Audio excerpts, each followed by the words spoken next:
One of the new questions that they're asking is, well, why are you filing for adjustment of status instead of consular processing? Why don't you go home? Well, there's some very valid reasons for that. Each case is going to be different. I mean, one of the answers for that is something that I just told you in the very beginning. Because if you leave the country, then you're going to need a waiver to get back in.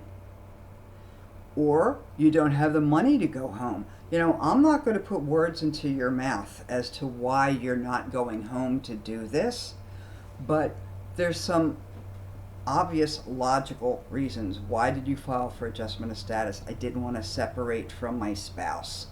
Maybe she's expecting. Maybe they're just afraid that they would be separated for a long period of time. Or maybe they don't qualify for the waiver that they need to get back in.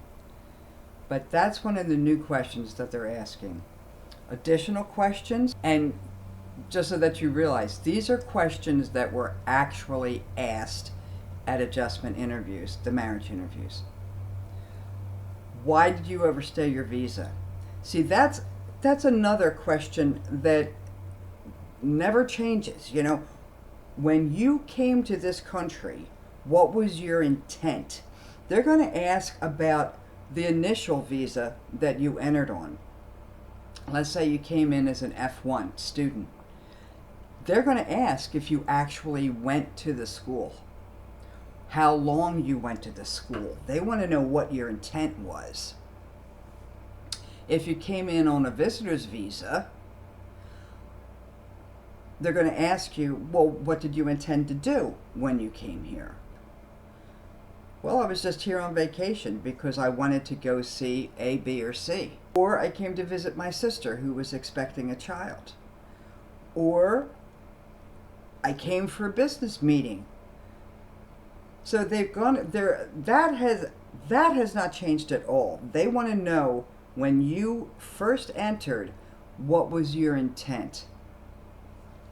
Did you intend to? And the absolute worst answer for that was, I decided to come over here because my boyfriend and I decided to get married over here. Never say that you came here because you intended to get married. Okay, because you got a visitor's visa. That means you were supposed to be visiting. People who intend to marry here don't plan on visiting, they plan on staying. So you definitely don't want to say that the two of you had discussed it and decided it was better to get married over here than it was for the U.S. citizen to fly to your country and get married there.